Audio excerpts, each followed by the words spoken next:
and welcome to my session about simplifying lesson planning in upper elementary music. This is something I'm super passionate about talking about and presenting about because I know lesson planning can get a little overwhelming, and specifically with upper elementary grades when it's kind of hard to know what do I teach them, how do I connect with my students, and all those good things. So we're going to dive into that today. So first of all, who am I? I am an elementary music teacher / curriculum and instructional designer and a student success coach. I am the host of the Elementary Music Teacher podcast. I am the author of Make a Note, What You Really Need to Know About Teaching Elementary Music, and I have a children's book coming out in the spring, so stay tuned for information about that.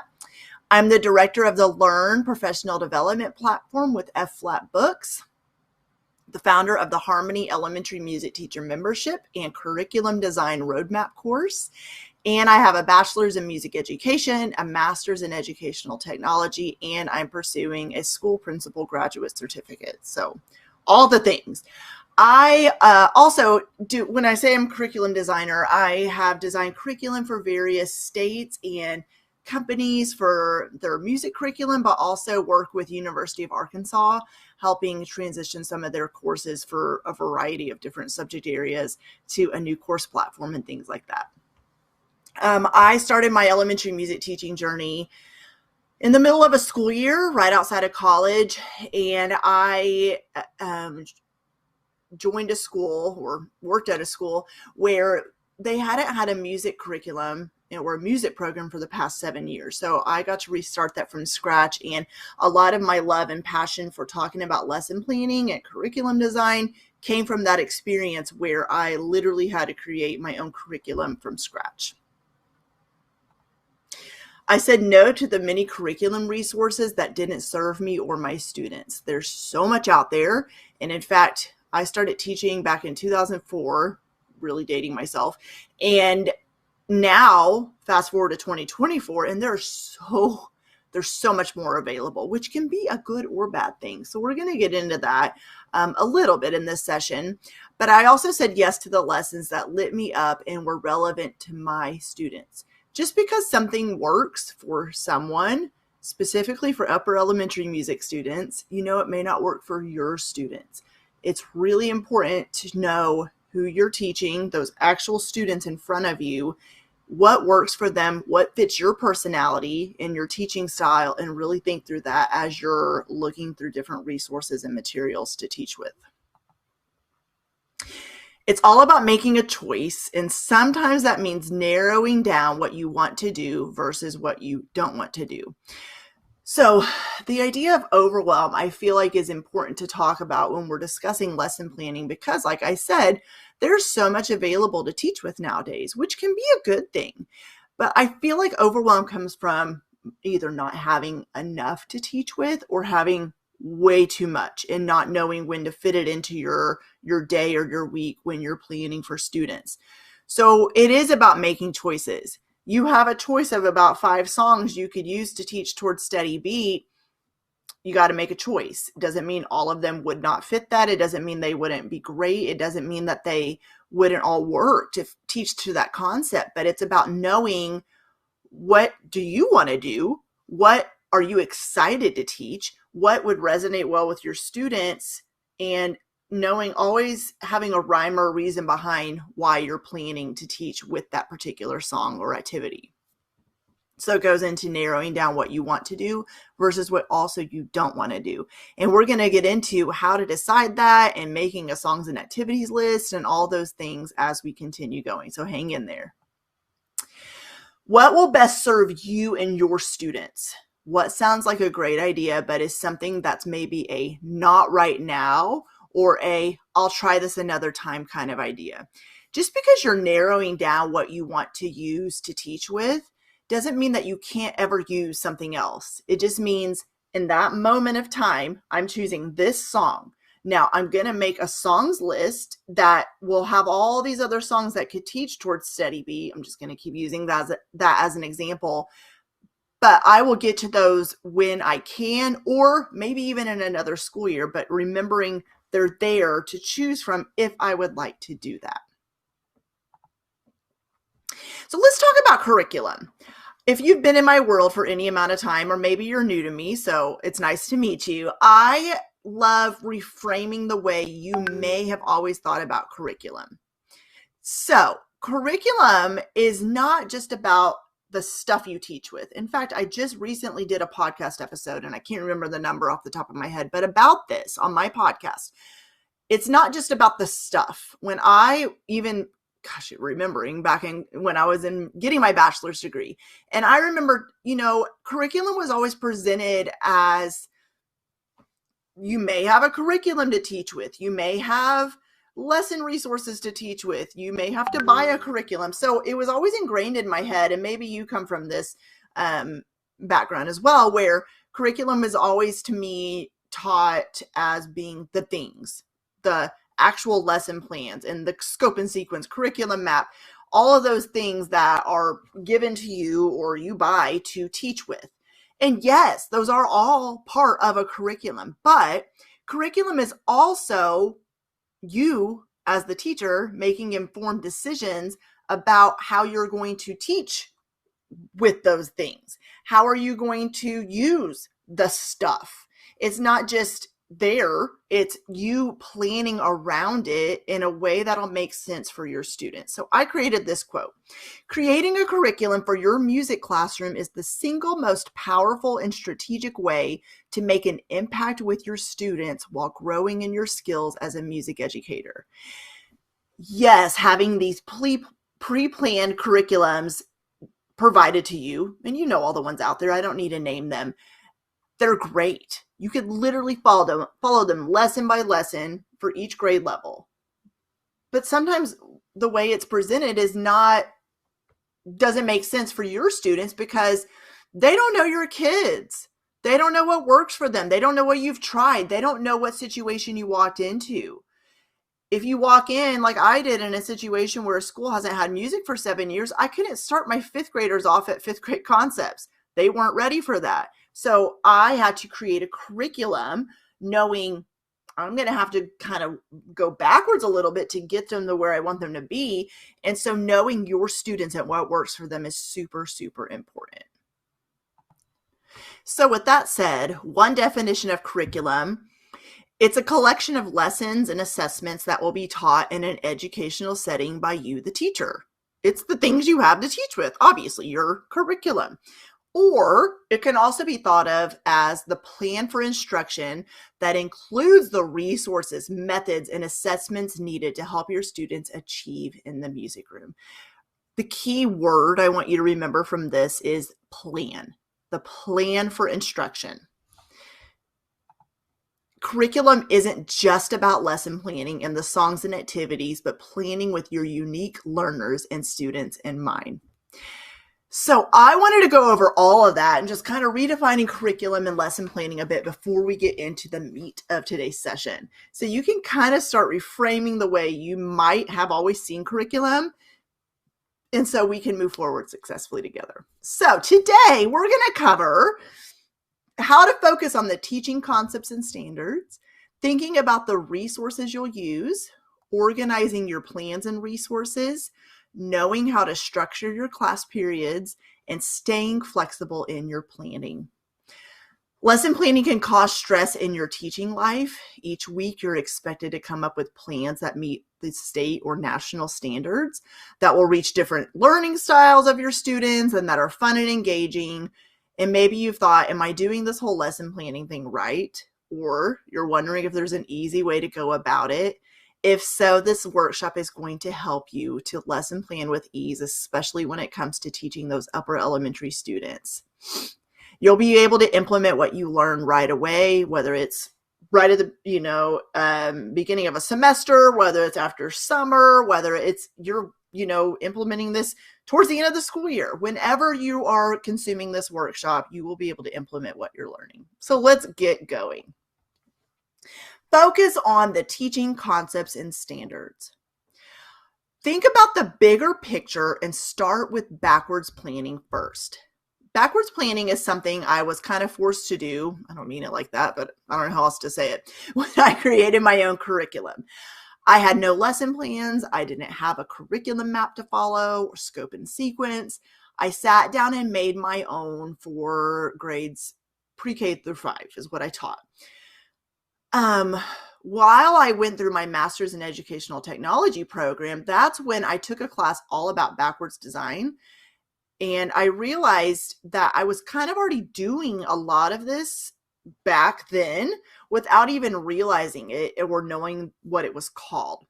A lot of you might have heard long range planning. Long range planning and backwards planning are very, very similar. It is looking at the entire school year, then going back down to quarters, or maybe your school does semesters, then the months, weeks, days, and class periods in grade levels that you teach. A lot of times we are maybe not, I guess taught, but we just get into our classrooms and you need to have a lesson plan turned in tomorrow, or maybe your administration wants you to turn in your lesson plans weekly.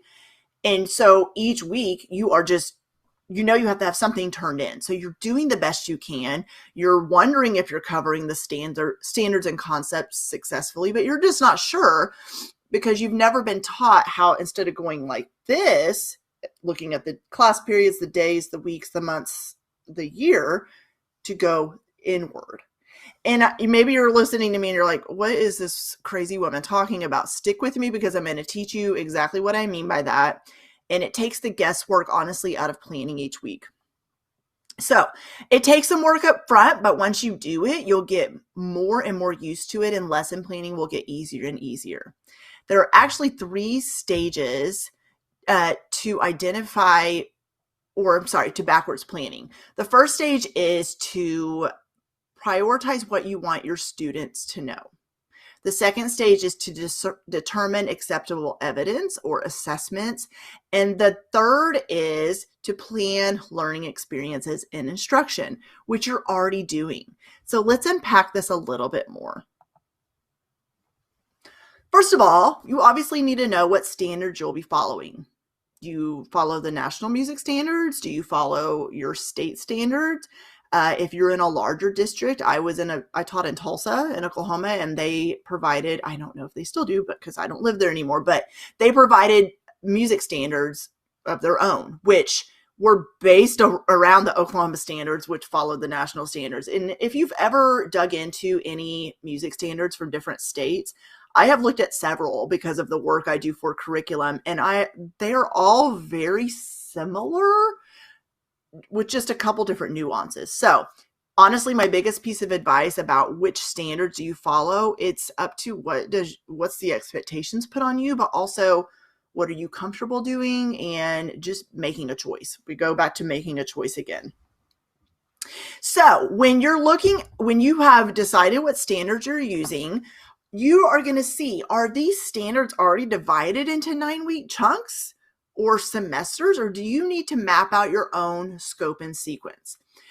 So a lot of times, I'm thinking about the national music standards, you will see different strands, like the performing strand, for example, and it gives you ideas of what to teach to various grade levels, but it doesn't tell you when in the school year to do it. That's when you will map out your own scope and sequence. So let me show you, first of all, this honestly, for some reason, does not exist anymore on the internet. I can't find it. I think they took it down. But the National Association for Music Education had this 1-page shortened standards poster before. And so I saved it before they took it down, I guess. But anyways, this is basically the strands that they have on, listed in pages and pages and pages, but put onto one poster. So when you're looking at these strands, like I said, you can see that they are telling you what to teach overall, but it doesn't tell you when in the school year to weave these in. So this is when, after looking at these standards, you will make a decision about where am I going to put these strands throughout the school year? How am I going to teach them? How do I know when to teach them throughout the school year? How do I know how long to spend on them? So the first step is Two, make your own scope and sequence. So I kind of did this, and I'm showing you example for third, fourth, and fifth grade because that is what we're focusing on in this session. So, I mean, when I started out, this is the one I made when it was bare bones. I didn't have any curriculum. I decided I'm going to just kind of make something, knowing it is never set in stone, knowing I can move some of these pieces around, knowing that I don't know how long in this moment I'm spending on these things, but I'm at least going to dump them into a 9-week bucket. This may look similar to what you're already doing. This may look different than what you're already doing. So my goal for you is to see my idea, my example, to look at other examples of different scopes and sequences and see, what do you like? What do you want to change? Maybe you've been to some kind of Kadai training, or you're certified in levels or ORF or Dalcroze or anything else, and you have different pieces to pull from of things you have learned. You've seen examples provided by instructors. You've seen different workshop presenters give you ideas. You see different scope and sequences floating around on Teachers Pay Teachers, or in those curriculums we've talked about that are online. So look at the ones that are out there. Obviously, if you look at too many, you'll get overwhelmed. So look at about 2 to 3. And then what I want you to do from there is start creating your own. Say, okay, Jessica, for example, in third grade told me students will experience playing and singing rhythms using ostinatos. I don't know if my third graders are ready to do that in the first 9 weeks, so we're going to move that to the second 9 weeks. But I do think I want my students to play melody by rote on instruments, and so I'm going to move that to first 9 weeks. Maybe you have some other concepts and ideas you want to put on yours. So this is the very first step. We're not talking about what weeks we're doing this, what days, how long we're spending on each thing. We are just going to dump it into buckets. And then from there, you're ready to move on to the next piece. Notice I'm not even focusing on actual lesson planning yet. We are starting with the bigger picture and we're working our way backwards. So let's keep going. So next, you're going to choose a curriculum map to follow or create your own. It doesn't matter either way. If you want to follow one the way it's already laid out for you, that's amazing. If you want to do what I suggested and choose 2 to 3 examples to follow and create your own from there, that's amazing too. Then what you're going to do is you're going to fill in the standards and concepts you'll be focusing on each month. So let's look at that. What I did, so I'm using fourth grade as an example. I looked at that scope and sequence I showed you a minute ago, and I began creating a curriculum map. So instead of the 4 9 weeks being at the top, I put them on the side. And then I said, okay, week 1, week 2, week 3, week 4, all the way through, well, that's chopped off, goes through the 9 weeks, second 9 weeks, third, fourth. So I'm showing you basically the first 6 weeks of each 9 weeks. So up here, ignore where it says pack. This is from my Harmony Elementary Music Teacher membership site. This is what I have included in there, and it shows music teachers where to go to get these lessons each time they need them. So for you, yours may look similar to this, and you're going to do one for each grade level. So for fourth grade, I'm pulling directly from that curriculum map where I said students in the first 9 weeks are going to sing and play rhythms. Well, I kind of just guesstimated and said, I'm going to have my students focus on singing and playing rhythms for 1, 2, 3, 4 weeks. Will they be ready to move on after that point? I'm not sure, but I'm going to at least have it listed here. So when we get to the end of the 4 9 weeks, when we get to the end of that 4th week, I cannot talk today. We are going to revisit that, and I'm going to see, okay, how do I feel like we're going with singing and playing rhythms? Are they kind of getting this a little bit? Do we need to focus on it a bit more before moving on?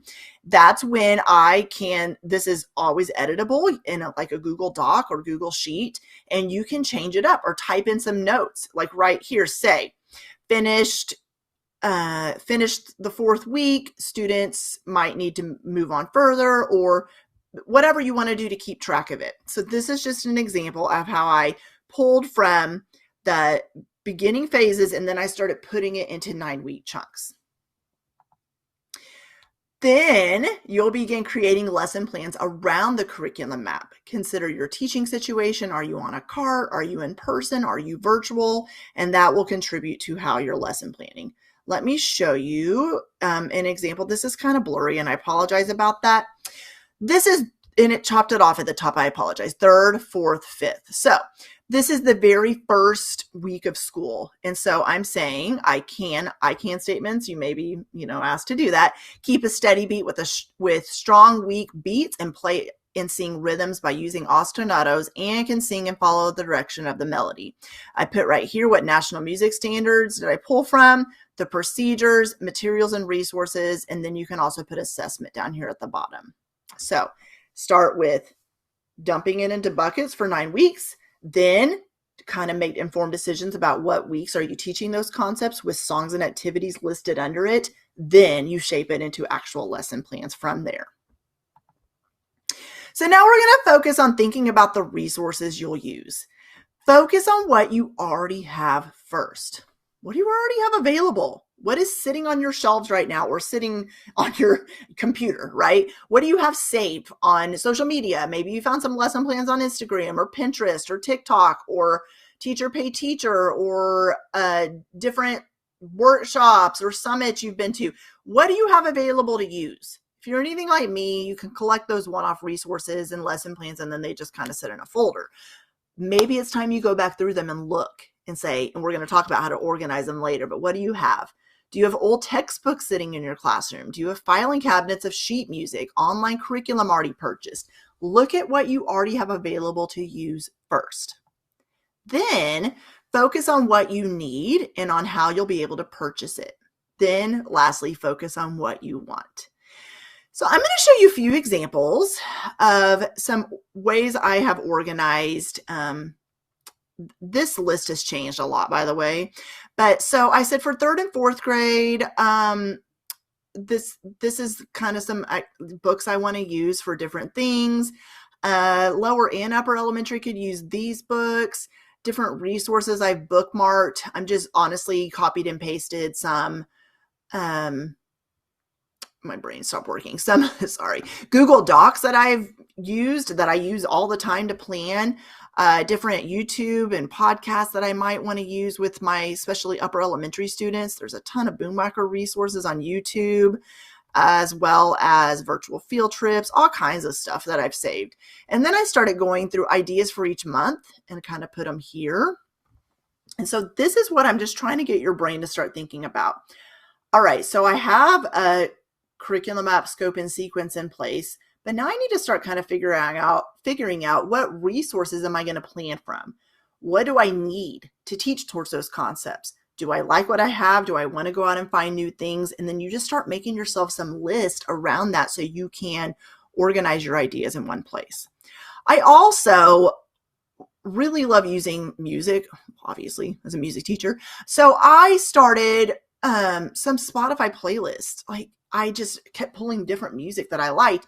And I decided I'm going to create myself some playlist. It's not music I wrote, but I'm going to just compile some playlists. So when I'm ready to teach bucket drumming, bam, there's some songs right there that the kids can do bucket drumming to, or body percussion. These are some great songs I think kids can do body percussion. And by the way, if you just look for my name on Spotify, I think I have made these playlists where they're shareable. So you can find them and use them for yourself as well.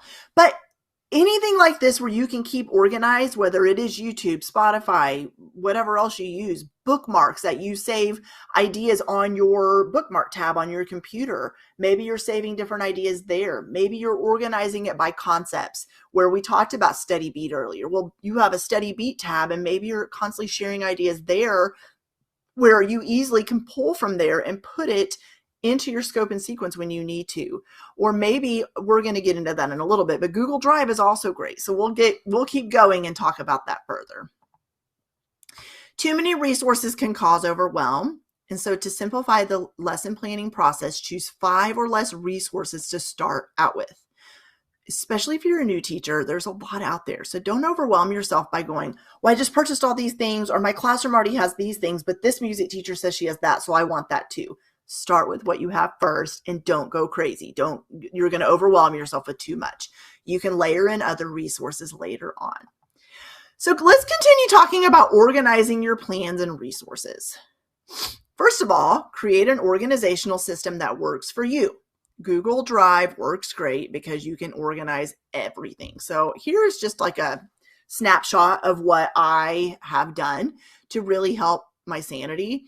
So in each of these folders, these grade level folders, that is where I am saving lesson plans for each grade or songs or activities I found that I might like to teach towards that grade. I do use the bookmark tab on my computer as well. Songs and activities list, we're going to talk about that in a minute, but my scope and sequence curriculum maps are saved right there, so I can easily open them when I'm planning to look at that too. So this is just a simple idea of, if you have not utilized Google Drive, you can easily create folders in there. That really does help. Here is some ideas of slides that I love creating Google Slides when I'm teaching. It really does help me to stay on track, and it takes the guesswork out of what am I teaching today. So when I'm creating Google Slides, I have like a little warm up. Maybe we have a rhythm play along. I found on one of those YouTube channels I told you about earlier. I can statements I have created, and then links to different maybe lessons I've created or books that we're going to read or whatever else. So if you have not utilized Google Slides, it's another great way to stay organized and keep track of what you're teaching to your students. We live in a technology day and age, so that is something when we're talking about planning for upper elementary music, I think is huge. Utilizing technology does not need to be scary. It is something that can be fun. Utilize Spotify, utilize YouTube if your school lets you, utilize different, like I said, play along videos. Let students explore on their one-to-one devices if they have them, and let them explore different music websites. I think it's so important to integrate technology into what you're doing with your students. But also a big piece of advice I can give about elementary music, upper elementary music as well, is I personally love to plan. I don't even remember if I put this on a slide, but I love to let them have voice and choice. So instead of just being the talking head at the front of the classroom, I think especially with fifth grade guys, by the time we get to that age, they are ready to explore more, to do a lot more small group activities, partner activities, to be able to create music together and rhythms, and let them have fun and just like interact. They're wanting to talk anyway, so give them a chance to do that and listen to music they like. Ask them, what do you want to listen to? Maybe those body percussion Spotify playlists we talked about. Let them have a voice of which songs you could put on that playlist as well. So just some other ideas I wanted to share about when you're planning for upper elementary music that really does go a long way. Look at your scope and sequence, and when you're deciding, okay, I have these concepts laid out, but now what am I going to use to teach towards those? That's when a songs and activities list really does come into play. So here's an example of mine, and this is always editable. This is not my full list. This is just a copy of one concept I decided to start planning towards. Rhythm reading, or I should have said rhythmic reading and counting. So for upper elementary, these are different ideas I have right here. Notice I just kind of dumped it on a Google Doc. I didn't say what 9 weeks I was teaching it in.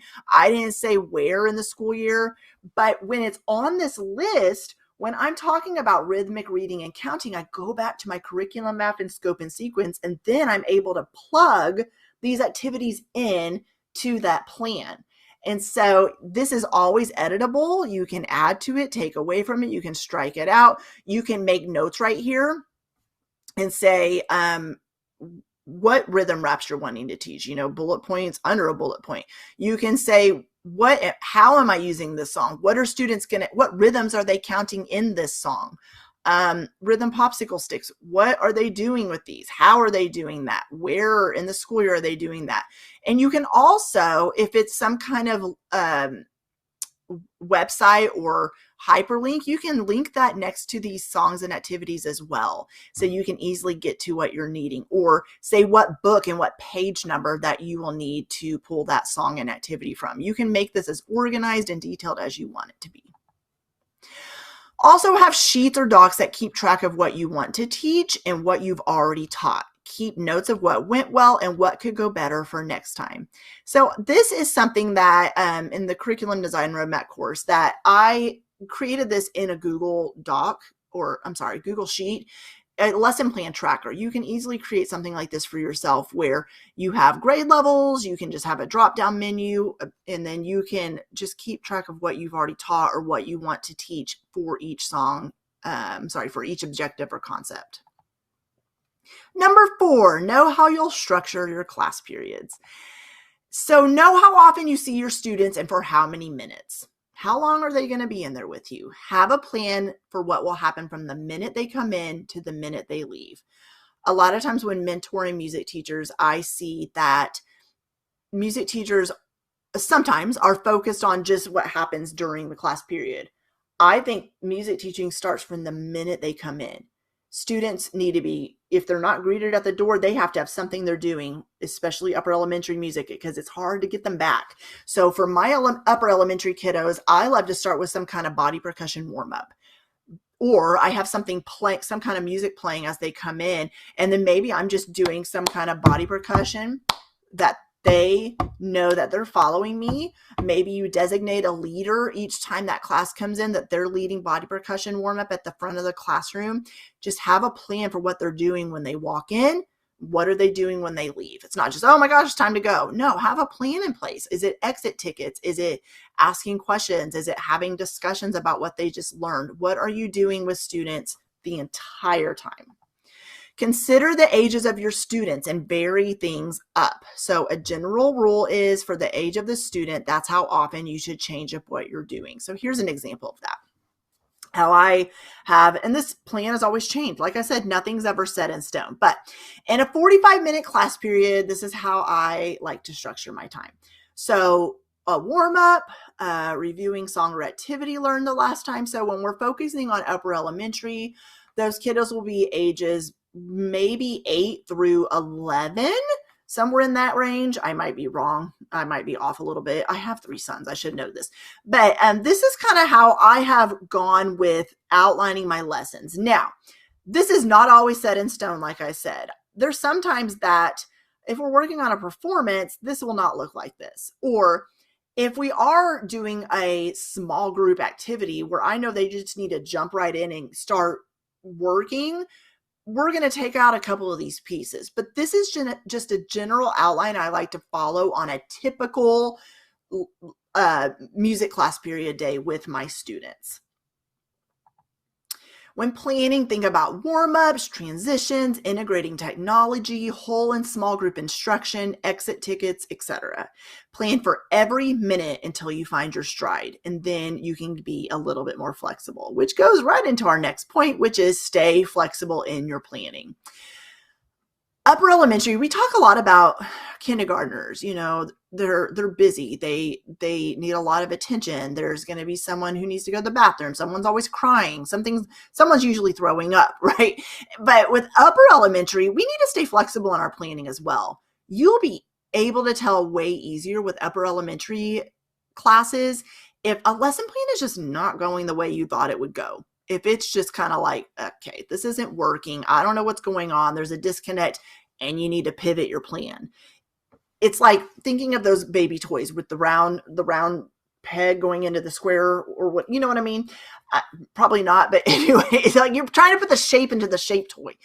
And sometimes that's how I view it. When a music teacher is unwilling to be flexible and to kind of shift a little bit with what's not working well, even in the moment, sometimes we will look at our lesson plans and say, oh, this isn't working, but afterwards, at the end of the day. But sometimes it's about pivoting in that moment and staying flexible of, it's not working, I'm going to pivot, and then I can go back later and kind of look at what the reasons why.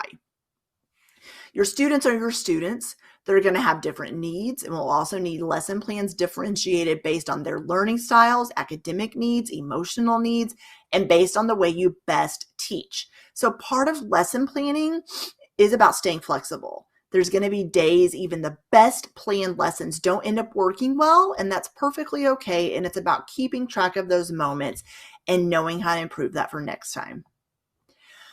Know that interruptions will happen, and that's just part of the job. And so keep track of where you left off in your lessons for next time. If you do need to pivot for whatever reason, you need to, sorry, my phone is on for some reason. So if you do need to pivot for whatever reason, then you just kind of jot that down, didn't finish this, or switch to this song. So you know if you need to pick back up during the next class period with that particular class, or if you can just skip over the rest of that lesson plan and just start fresh the next time. So just keep track of it. So here is another way that when planning about staying flexible, I wanted to show you an example of one thing I get a lot is, but can I teach the same song to different grade levels? My answer is yes. It depends on what you're doing, but a lot of times I wanted to give you an example of this. A lot of times using the same song or same activity, you're going to vary it up even grade level to grade level based on what concepts you're teaching your students. So I pointed right here to Alabama Gal because if you look at third grade, they are adding movements to the second part of Alabama Gal. Then fourth grade is also doing a dance and identifying the song in 4/4 meter. And fifth grade is also, fourth and fifth grade are also doing a lot more with mallet instruments. And then fifth grade is also continuing to learn on to work on an 8-measure rhythm group activity. So my lesson plans, I don't do something completely different. The reason I wanted to show you this when talking about staying flexible in your planning is the fact that flexibility also means you don't need to do something completely different for every grade level. It's okay if that's your personality and that's what you want to do. But for me, to keep the ease and the flexibility as part of it and to enjoy teaching more, I will always do similar things, but obviously will vary it up a little bit as well based on the ages of the students. So I wanted to show you an example of this, of kind of where my brain goes when I'm lesson planning. And yours will look a little bit the same or different than mine, and that's okay because you're you. Leave wiggle room in your lessons for conversations to naturally happen. Guys, upper elementary students love to talk. They want to share. They want to have conversations. So leave time in your lessons to talk about things that, gasps, not even is just about music class. Let them have opportunities to talk to you and connect with you and get to know you. Then also leave opportunities for them to be able to talk about things that they're learning in the actual music room as well. It's okay to talk to your students about things other than what's in the lesson plan. Off days will happen, so have a backup plan. Remember, there will never be a perfect teacher, class, or lesson plan, and the main goal is for your students to learn music. Here is an example of what I mean by have a backup plan. I created this just for myself. You can take a screenshot of this if you'd like, but 20 music filler activities. Let's say we're just having a super off day and I'm just like, my brain isn't working. I just created some easy things for kiddos that they'll be able to do. And sometimes it's about just like hitting the reset button. We'll do one of these activities and then all of a sudden, once I get back into teaching the lesson, things go a lot smoother. So focus on your unique teaching situation and your students. Don't be scared of your upper elementary students. They are just still kids, guys. They want to learn music. They want to connect with you. You just may take a minute to find your stride or to find ways that work for connecting with them. It may take time to figure out what lessons and activities work best for these students. And also what maybe used to work with teaching upper elementary may not be working now. So not being set in your ways and being adaptable and having a growth mindset, just like we teach our students to do, is super important. But also be yourself. We don't want you to be anybody but you. And your students will resonate with that. They'll resonate with the you that you are. Don't compare the way you're doing things to anyone else. Like I said, unfortunately, you are going to have off days. You're going to have days that just stink, that are just like, this is not going well. I'm not cut out for this. My students are not learning music the way I thought they would. They're not coming in and loving the lesson plans I'm creating. But still be you. Maybe you're just trying to do things the way that someone else is, or maybe you're comparing yourself to someone who's been teaching for years and years and years, or maybe you're comparing yourself to someone who, I don't know, followed in the footsteps of a music teacher who already had everything perfectly set up and ready to go. Don't compare the way you're doing things to anyone else. It took me 3 years to find my stride. I almost walked out my very first day. When I was setting up, like I said, I started in the middle of the school year. The classroom next to me was the art class, and there was a sub in there. And so not only was there not a music teacher, there was a substitute in the art room. It was crazy. But anyways, the kids were in there throwing markers, and I could hear them screaming and yelling. And I thought, oh my gosh, what am I doing? I'm not going to be able to do this. And that was a 5th grade class. My hardest group was 4th and 5th grade. I thought, I am never going to win these kids over. I am never going to do anything cool enough for them to like coming to music class. And slowly, like chipping away at the, the brick wall, I started noticing I was connecting with these kids more. We were becoming a family. I was able to win over the ones who were hard to win over. But it's not giving up on yourself, not giving up on your students, and staying patient and giving yourself grace and knowing that tomorrow's always a new day. So the last point is to know your teaching style and be you, which goes perfectly into the other 2 that I have here. Who are you? What is your teaching style? How can you be yourself? What do you enjoy doing in the music room? What really lights you up? What songs and activities make you so excited that you cannot wait to do them with your students? What is your teaching style? If you have never really stopped to think about that, take time to think about, what is my teaching style? What is a teaching style? How do I enjoy teaching? Why did I become a music teacher? What is the thing I am most passionate about doing with my kids in here? And be you.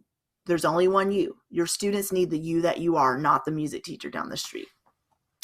So here are some ways to connect with me. My website, you can scan that QR code to access these slides. I'm on Instagram. I'm not on social media as much as I used to be. I'm just being honest, but these are ways you can connect with me, listening to my podcast, the Elementary Music Teacher Podcast, and I would love to hear from you. Enjoy the rest of the sessions. I know I am definitely enjoying them, and have a great rest of your day. Reach out if you have any questions. I just realized I did not put my email on here. It's just jessica@thedomesticmusician.com. If you want to ask me any questions or explore this any more, then let me know, and I would definitely be willing to help you. Have a great day.